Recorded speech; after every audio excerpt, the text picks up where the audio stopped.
See where you coming from, but I know just what you running from, and what matters ain't the who's matters, but the ones who stop you falling from your ladder.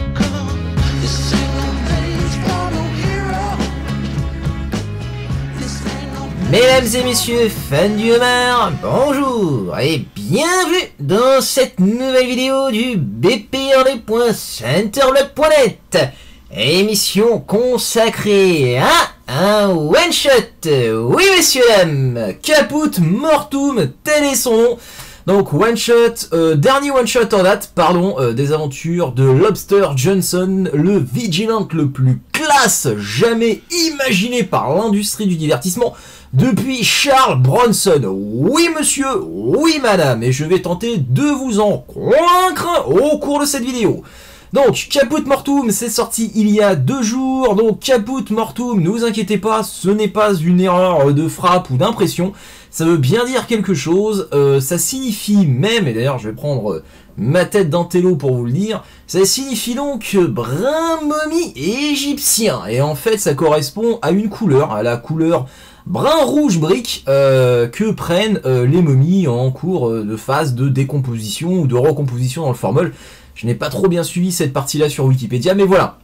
Lorsque vous voyez une momie avec une couleur un petit peu rouge brique, eh ben on appelle ça une couleur brun momie ou tout simplement Caput Mortuum. Alors pourquoi donner un nom de couleur de momie égyptienne pour ce one-shot, bah vous le verrez au cours de cette review. Donc, Caput Mortuum, c'est dessiné par le revenant Tonci Zonich, ça fait super plaisir de le revoir. Donc, c'est scénarisé par Mike Mignola et John Arcudi, c'est colorisé toujours par Dave Stewart, et c'est coverisé par Tonci Zonich, et pour la petite anecdote, les couleurs sont également signées Tonci Zonich, donc uniquement sur la couverture, mais pas à l'intérieur. Et donc, regardez cette couverture, comme elle est jolie, comme elle est mignonne tout plein. Donc alors, de quoi nous parle ce one-shot? Donc, à la manière un petit peu, pour faire une comparaison qui baigne un petit peu dans le même genre, voilà, dans le même environnement, on va dire, un petit peu à la manière d'une scène d'ouverture d'un épisode X-Files, ce one-shot s'ouvre sur un petit gros et un grand maigre, 2 personnages tout simplement, qui n'ont rien à voir avec la suite des événements, 2 personnages complètement extérieurs à ce qui va se passer sur les 30 pages qui suivront. Donc 2 personnages confortablement installés dans une salle de cinéma en train de regarder à ce moment-là les infos, puisque oui, à l'époque, les télé HD ça n'existait pas, et à l'époque en fait le journal télévisé était glissé entre les bandes annonces et les publicités placées justement avant des films projetés dans les salles de cinéma. Et donc du coup nos bonhommes regardent les infos et assistent à ce moment là à une dépêche, ma foi tout ce qui est plus inquiétante mais historique, c'est-à-dire donc la défaite d'un gouvernement en Allemagne et de l'ascension d'un autre gouvernement, d'un autre parti. Regardez bien la case du bas, le moustachu à chemise et à cravate en train de saluer un petit blond aux yeux bleus. Donc Adolf Hitler à ce moment-là de l'histoire commence à grignoter des points dans les sondages en Allemagne. Donc à ce moment-là, de façon tout ce qui est le plus judicieuse et intelligente, nous est indirectement, parce qu'il n'y a pas de chiffres, il n'y a pas de date, il y a juste des événements connus de tout le monde, parce qu'on a tous vu ça dans le livre d'histoire. On nous explique à quel moment Caput Mortuum prend place, c'est-à-dire entre l'entre-deux-guerres, oui, mais surtout avant The Burning End, puisqu'au moment de The Burning End, donc le nazisme est installé en Allemagne, la Flamme Noire est un nazi, la Flamme Noire bosse pour les nazis, et la Flamme Noire a envie de foutre le bordel et le boxon en Amérique. C'est d'ailleurs pour ça qu'il débarquait en Amérique, histoire de s'installer là-bas et de grignoter un petit peu de terrain. Là, ça se passe avant, c'est avant le nazisme, donc c'est avant que Lobster Johnson ne soit confronté à toute cette merde, donc c'est encore une fois une incursion dans la vie de Lobster Johnson avant l'arrivée du Hellboyverse dans son univers de vigilant. Et donc ça nous l'est très très bien expliqué à ce moment-là en une seule page. Donc, juste après ça, nos 2 bonhommes matent leur film, sortent de la salle de cinéma et croisent un mec qui est en train, regardez bien, en train de tituber. Donc, il commence à se foutre de sa gueule, en train de dire « Ouais, le poivron, faut un petit peu limiter sur le bochet les nouveaux ». Et donc, de la même manière qu'un épisode d'X-Files, pour ça d'ailleurs que je vous faisais la comparaison tout à l'heure, ou d'un épisode de Fringe, pour parler d'une série beaucoup plus récente, donc nous voyons l'horreur, le paranormal, le fantastique, le cauchemar, le nazisme également, parce qu'on apprendra plus tard que l'individu en question est un nazi, s'insérer de manière violente et inattendue dans le microcosme de ces deux mecs qui n'ont rien demandé à personne, qui vivaient leur vie pépère. Et regardez bien, le mec fonce, liquéfie sur place, regardez comme c'est dégueulasse. Le trait de Tom Sizonich à ce moment-là est juste magnifique. Regardez bien la petite case là juste en bas, regardez le plan incliné. Un côté très cinématographique également qui est donné à la scène. On commence avec un plan, un cadre vraiment serré, horizontal bien droit, et plus on descend et plus le cadre commence à pencher sur le côté. C'est vraiment super bien fait. Vraiment à ce moment-là, un épisode d'X-Files ou de Fringe super bien fait. Et de la même manière qu'un épisode d'X-Files ou de Fringe, entre les deux pages on pourrait foutre un générique, et à ce moment-là, donc juste après le générique, paf, on arrive donc un autre jour. Ça ne nous l'est pas indiqué, mais on devine que c'est un autre jour, parce que là il fait nuit et là il fait jour. Un autre lieu et une autre altitude, puisque arrive enfin le zeppelin dont je vous ai parlé tout à l'heure. Donc un zeppelin rempli d'Allemands qui sont en train de discuter d'un plan qu'ils seraient en train de mettre en place, et ils attendent donc un autre membre. L'autre membre ne vient pas, ils commencent à s'inquiéter.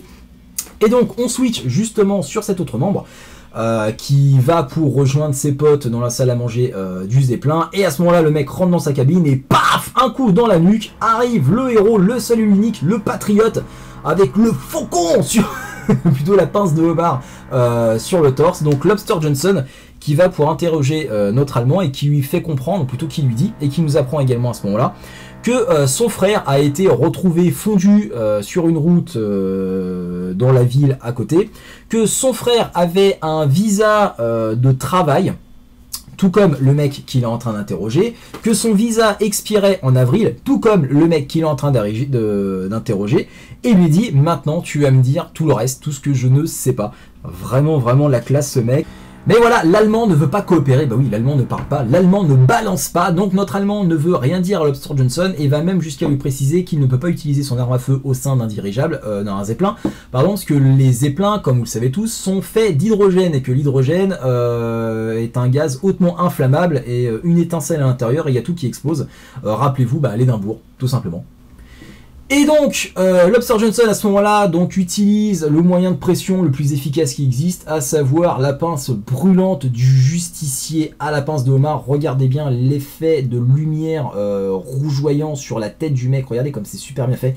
La gestion des couleurs à ce moment-là, c'est juste magnifique. Donc on change de page et nous voyons nos 4 Allemands nazis attroupés autour d'une table sur laquelle semble être posé un énorme missile. Regardez-moi la taille du scud. Quelqu'un tape à la porte à ce moment-là, ils se disent bah ça doit être notre pote qu'on attend depuis tout à l'heure. Bah non, on a vu, le pote s'est fait choper par Lobster Johnson. Quelqu'un ouvre la porte, Lobster Johnson déboule, lui met un grand coup à base de wham dans la gueule avec, regardez bien l'arme en question, à quel point ce mec vraiment c'est un couteau suisse à lui tout seul, une chaise de plage, ces espèces de petites chaises toutes pourries en bois avec un morceau de toile posé dessus. Lui, il n'y a pas de problème, c'est MacGyver, il peut vous en faire un char d'assaut. Il défonce la porte, explose la gueule du mec avec son truc, il saute sur la table, les Allemands, non, ne faites pas ça, il défonce le missile. Sérieux, il défonce le missile avec une chaise de plage en hurlant comme un taré. Justice! À ce moment-là, les mecs se disent, non, l'espèce de connard, on va te défoncer la gueule. Mais là, il y en a un qui rattrape son pote, il fait, non, laisse tomber, notre plan est tombé à l'eau. Bah oui, il a tué le missile avec une chaise. Avec une chaise de plage, les mecs ils peuvent rien faire face à ça, hein. Donc il décide de se barrer, sauf qu'il y en a un courageux qui décide de rester et de lui faire bouffer ses dents. Il lui fait espèce d'enfoiré, t'as niqué notre missile, je vais te niquer la tête. Mais à ce moment-là, il lui reste, regardez bien, il lui reste juste un des pieds, parce qu'il y a 4 pieds sur la chaise, il y avait 4 pieds. Il lui reste un pied qu'il tient dans les 2 mains et le mec a à peine le temps de terminer sa phrase en allemand, on sait même pas ce qu'il dit, qui lui défonce la gueule avec ce qui lui restait de sa chaise. Je fais juste, mais n'importe quoi, mais totalement assumé, totalement jouissif et c'est juste succulent.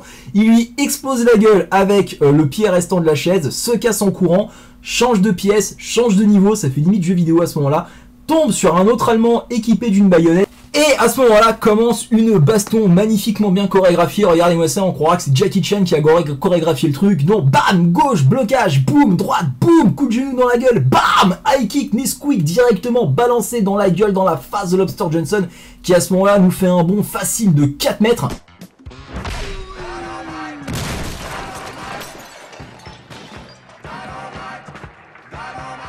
Là, notre gars annonce les secrets de son incroyable pouvoir, de son incroyable détente et de son incroyable jambe musclée, puisqu'il dit à Lobster Johnson qu'en fait il a étudié, alors attention, histoire vraie, hein, j'ai étudié le Kalari Payat en Inde et chacun de mes membres est une arme. Donc voilà les secrets de sa jambe musclée et droite comme une équerre.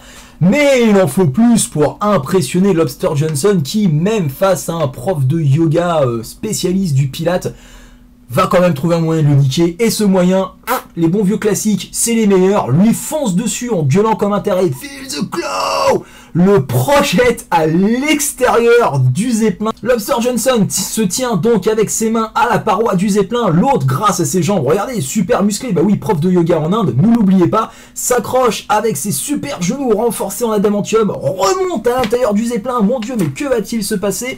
Commence à planter, bah oui, parce que c'est un Allemand c'est forcément sadique, plante sa baïonnette dans le bras de Lobster Johnson pour lui faire regretter d'avoir tué son missile avec une chaise de plage en bois. Lobster Johnson ne se laisse pas faire, chope le masque à gaz, erreur stratégique de débutant, ne jamais laisser son masque à gaz pendre à son cou, ça peut se retourner facilement contre vous. Il chope son masque à gaz et le balance à patresse à l'extérieur du zeppelin.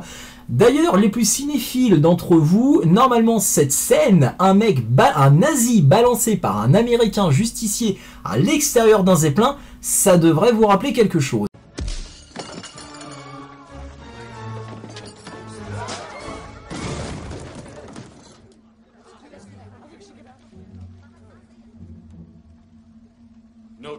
À la suite de ça, Lobster Johnson remonte dans le zeppelin, décide d'aller voir l'équipage du zeppelin afin de leur ordonner de repartir dans le sens inverse afin de se poser, parce que là il y a une conspiration nazie, il faut prendre le temps de réfléchir et d'enquêter là-dessus. Manque de peau, l'équipage du zeppelin est pris en otage par les 3 nazis qui restaient et qui menacent Lobster Johnson non seulement de tuer l'équipage, mais en plus de ça de tirer dans la paroi du zeppelin et de faire flamber l'hydrogène entourant le zeppelin et enfin, du coup, de tuer tout le monde. Mais à ce moment-là, comme dans les vieux films d'espionnage, Lobster Johnson décide d'engager la conversation avec notre nazi en lui expliquant ce que la balance du début qu'il avait piégé dans sa cabine lui a raconté. Parce que le nazi est curieux de savoir ce que le mec qui l'a chopé, lui a dit. Lobster Johnson explique donc à notre général allemand que son pote de tout à l'heure, sa petite balance, lui a tout raconté, lui a tout expliqué, lui a raconté que lui et son frère, donc le gars qui est mort dans les rues de New York au début, étaient des chimistes allemands et que pas vraiment contents de la direction qu'était en train de prendre leur pays, leur gouvernement. Comme a été précisé au début de la BD, il y a un gouvernement qui est parti, il y en a un autre qui est en train d'arriver, celui d'Adolf Hitler. Et que donc il n'était pas content du gouvernement lâche qu'ils avaient à ce moment-là. Lâche pourquoi? Parce qu'il ne faut pas oublier, c'est dans les livres d'histoire, que l'Allemagne, à la période de l'entre-deux-guerres, s'est fait, on va dire, un petit peu exploiter par tous les pays, les puissants pays de la planète, parce que suite à la Première Guerre mondiale, du fait que eux, c'était les vaincus, et tout le monde s'est servi dans ce pays, aussi bien au niveau de l'argent que des matières premières, des technologies, des avancées scientifiques et compagnie. Donc tout le monde se servait chez eux, l'Allemagne claquait des fesses, oui, hein, on a déclenché une guerre qu'on a perdue. Et ce mec-là, était pas content de la direction qui était en train de prendre ce pays, on n'est pas des lâches, on n'a pas à se laisser faire. Et donc ils ont eu l'idée de créer un gaz ultra corrosif, un gaz capable tout simplement, si vous l'inhalez, de vous faire fondre. Et que malheureusement, son frère, suite à un accident, s'est donc fait, on va dire, infecté entre guillemets par ce gaz. Donc on a vu les résultats au début de la BD, il s'est mis à vagabonder dans la rue et il a fondu comme une merde dans un caniveau. Et donc voilà, et que mec, juste avant de mourir, il avait donc terminé son arme, que le missile était prêt et que normalement si Lobster Johnson ne les avait pas arrêtés, voilà ce qui serait passé, ils auraient balancé le missile sous New York et tout le monde aurait fondu, New York aurait tout simplement disparu. Un acte terroriste de grande envergure, bien dégueulasse. Et il explique également que avant de venir voir tous les Allemands dans le dirigeable, Lobster Johnson, alors on sait pas trop comment il a fait, mais c'est ce qu'il explique à ce moment-là, a cherché dans tout le dirigeable toutes les armes des Allemands et en a profité donc pour les vider, pour retirer toutes les cartouches de tous les flingues à bord du zeppelin. Bon, c'est moyennement crédible à ce moment-là, parce qu'on imagine mal Lobster Johnson perd 3 heures de sa vie pour chercher dans un zeppelin tous les flingues cachés partout pour... au lieu de les balancer par-dessus bord, pour vider les cartouches. On peut se demander d'ailleurs à ce moment-là qu'est-ce qu'il a fait de toutes les cartouches qu'il a trouvées. On s'en fout, c'est assumé du début à la fin. Donc à ce moment-là, l'Allemand vérifie, voir si Lobster Johnson raconte pas de conneries, appuie sur la détente, mais clique. Donc il se dit merde, il a raison, j'ai pas de balle, j'ai pas de flingue. Et donc il décide de courir, de sauter à l'extérieur, de se jeter dans le vide avec son parachute pour échapper à la mort douloureuse qui l'attend. Donc on le voit, il saute hors du Zeppelin, enclenche son parachute et Lobster Johnson, vraiment un héros patriotique, saute hors du Zeppelin, plonge dans le ciel. Et regardez comme c'est super bien fait au niveau du découpage. Donc on voit donc le mec sauter, regardez bien, il saute, il tire sur le truc de son parachute, le câble de son parachute, le parachute s'ouvre, Lobster Johnson juste après saute après le mec à l'extérieur et regardez bien, il plonge, suit le parachute, le commandant du Zeppelin les regarde, hop, on voit encore un petit peu le parachute, la caméra s'avance, Lobster Johnson est encore derrière le mec, hop, la caméra est restée au même point, le parachute n'est plus visible, Lobster Johnson n'est plus visible, et là donc le capitaine du Zeppelin qui commence à claquer du fion et à dire vite, faut qu'on se barre là, maintenant que tout le monde s'est barré, nous aussi on va se barrer, et on va tenter de sauver ce qui est à sauver. Et donc plan large sur le Zeppelin en train de voler dans le ciel gris et avec des éclairs et de la pluie. Et la dernière page, parce que oui, ça y est, c'est déjà terminé, regardez bien comme c'est super bien fait. Donc on voit accroché à l'enseigne d'un hôtel, l'Allemand accroché donc à son parachute qui s'est pris dans l'enseigne. En bas, on voit donc des pompiers et des keufs arrêter la population en disant non, ne vous approchez pas plus, ceci est une scène de crime. On voit un détective monter sur une échelle mis par un pompier pour aller voir le cadavre. Il retire son masque. Le masque à gaz, les keufs qui sont en bas ses collègues disent alors qu'est-ce qui se passe détective, qu'est-ce que c'est, et le mec fait Jesus, il aura l'air de dire nom de Dieu, et regardez ce qu'il y a sur son front, la pince du homard. Donc on devine à ce moment-là que Lobster Johnson a rattrapé dans sa chute libre l'Allemand avec son parachute, l'a tué et a profité donc que le parachute soit déployé pour atterrir sans encombre au sol. Et donc voilà ce que j'avais à en dire avec ma foi une description très détaillée de ce qui se passait à l'intérieur parce que c'est juste jouissif. C'est limite parodique mais très sérieux, très bien mené avec de très bonnes idées. Le dessin est juste magnifique, le trait détaillé, les mecs qui font c'est vraiment dégueulasse. L'histoire super bonne au niveau narratif. Dès le début on nous explique la situation politique, le contexte politique dans lequel se déroule cette histoire, le contexte également au niveau de la temporalité dans la chronologie du Hellboyverse dans laquelle se déroule également ce one-shot en une seule page. Rendez-vous compte un petit peu de la puissance du truc, c'est juste excellent. Bref, il y a des Allemands, il y a Lobster Johnson, il y a un dirigeable, il y a tout ça, c'est super, le dessin est beau, les couleurs sont super, bref. Les mecs, si vous avez un one-shot à acheter cette année, achetez celui-ci. Et en attendant le prochain one-shot qui déboîte grave sa maman, bah moi je rends l'antenne et je vous dis donc à la prochaine sur le bprd.centerblog.net. Et en attendant cette prochaine, prenez soin de vous, faites pas les fous et bah à la prochaine. Allez, salut tout le monde, ciao ciao, salut.